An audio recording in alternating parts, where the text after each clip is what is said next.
Us through the game, your impressions.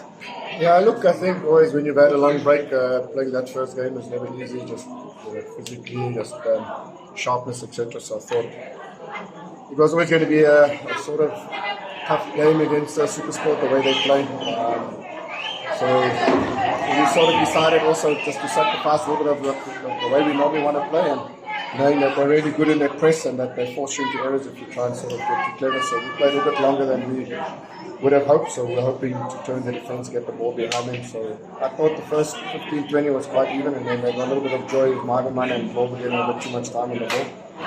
Lungu too much time, and obviously the goal that they scored I thought was a great cross, great header, but in saying that, we probably should have just been a bit closer to Campbell. We obviously know his quality in crossing, so it was an area that we'd spoken about, worked on before the game, so a bit disappointing that we allowed the cross to come in, and obviously Campbell to score the goal. So a bit disappointing from that regard, and then I thought second half we came out and we looked a lot fresher and a lot sharper the first 15-20, which forced us into getting a little bit of joy and putting them a bit more under pressure, which resulted in throw-ins, and I think it was by the second or third throw-in we scored a bit of a scrappy goal, but sometimes, you've got to work hard and then you get these scrappy goals that put you back in the game. And then the last 20-25, it was basically, not, I think, the best game to watch from a spectator point of view.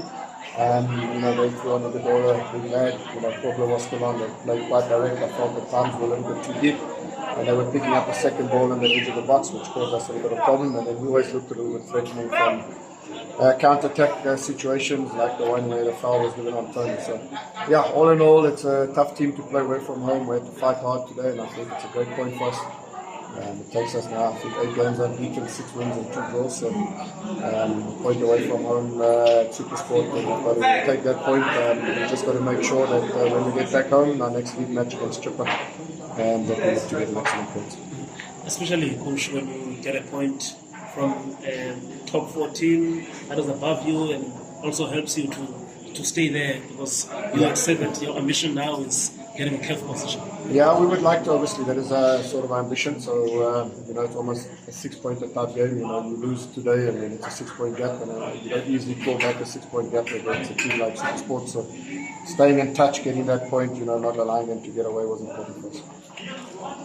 Coach, maybe just a question on Sekota was released. Probably maybe explain the reasons. Yeah, as we put out a statement, it was just by mutual agreement. Are there no other disciplinary issues?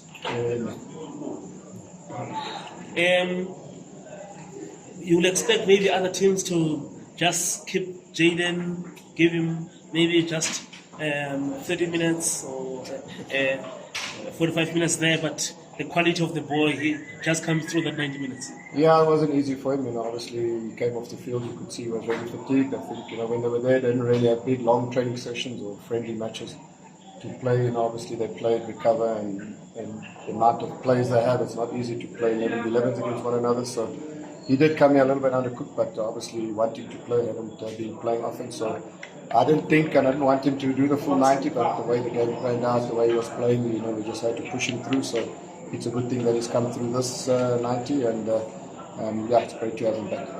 Must be proud, Coach, to see the boy not just getting some few minutes there, but in decisive games as well. Yeah. I mean, we know the project, how you guys started with here, to see your player not just being part of the bid squad, but playing at that level.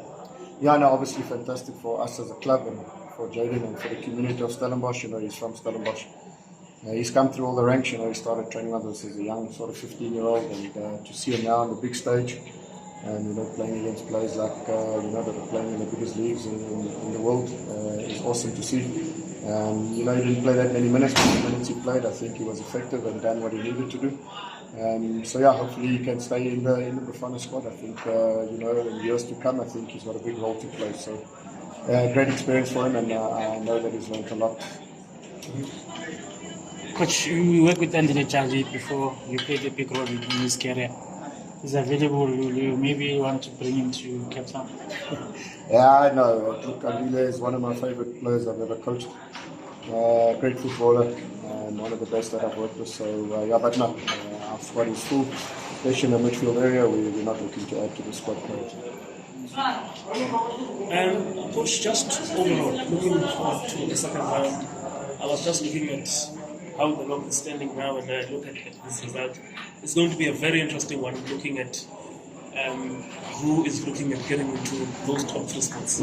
Yeah, it is very tight. It's a tight league. I mean, there's a number of teams that can be finishing there. There's obviously Chiefs, Pirates, besides obviously SuperSport, the Cape Town City teams like Amazulu, Sekokunes, and name a whole number. So the second half of the season is always tough. Everybody is fighting for something. They're avoiding relegation, trying to finish top 8, trying to finish top 4, trying to play in Africa. So it's going to be a tough road ahead. We've travelled quite a lot, so we've got a lot of sort of home games coming up in the next while. So, and we've played SuperSport twice, we've played Pirates twice this season. So hopefully, we can start capitalising on a lot of the home games that we have. But we have to stay focused, we have to stay determined, we have to stick to what we do well, and make sure that we never become complacent, but always looking to improve ourselves. Just finally, Coach, what was going through your mind as one of the PSL coaches, see this locally dominated Bahana team doing what they were doing there, player there? No, it's pride. I think a lot of people have maybe criticised our league a bit or undervalued our league. So to have the team with the most players that from the local league to have got a bronze medal the way we played, I thought we were unlucky not to make the final. And I just think it shows that our league is a good, strong league.